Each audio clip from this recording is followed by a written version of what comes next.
Saturday morning, May the 4th. We're getting ready to load ORV for our trip to Eureka, California, Murray Field, to fly over the Pacific Ocean. And this is the trailer. I'm just kind of getting ready to put him in there. There's ORV and B95 back there. Now what I'm going to do is take snippets of what I do as I do it here, because there's a lot of things involved in loading and unloading, especially when you're all set up to only do it by yourself. I have an overhead trolley. It's locked in position right here so that I don't bump my head when I am just hanging around in the camper or in the trailer. And what happens with this trolley here, I've got a whole bunch of skateboard wheels, bearings as a guide, and an 1.25 inch tube. These are the wing end plates over here.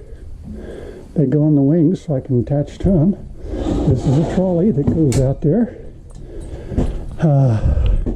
As you can tell, it goes all the way to the other end of the trailer.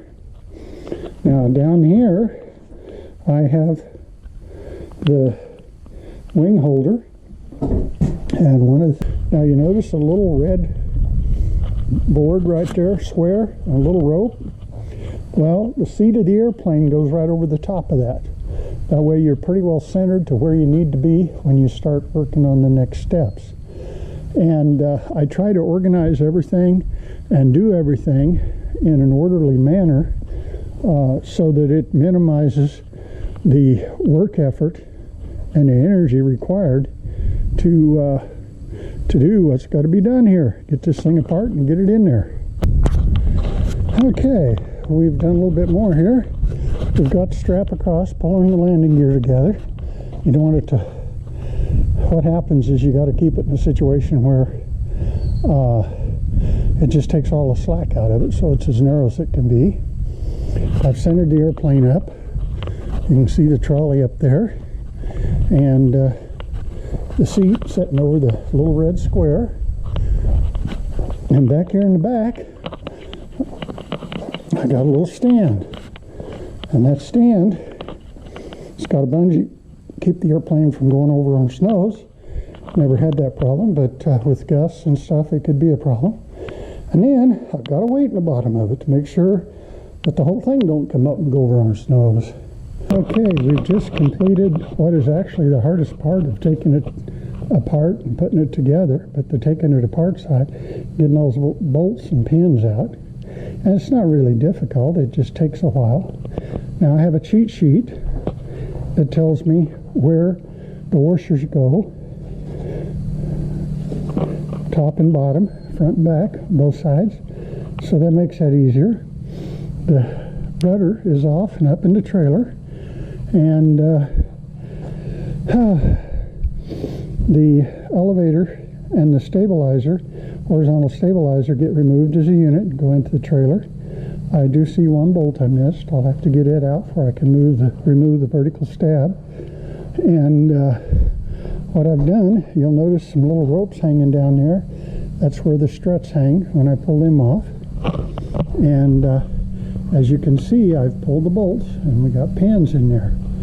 Now, my little struts that go between here and here are hinged on one end, taped on the other. It gets them out of the way quickly. I have a gust lock on here that ties around the aileron hinge arm there. That keeps that from moving. And at this point in time, we're ready to pull that left wing off, put it in the trailer as soon as we get the tail surfaces removed. So we're going to remove the tail surfaces now.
I've got a lot of gear that goes with me.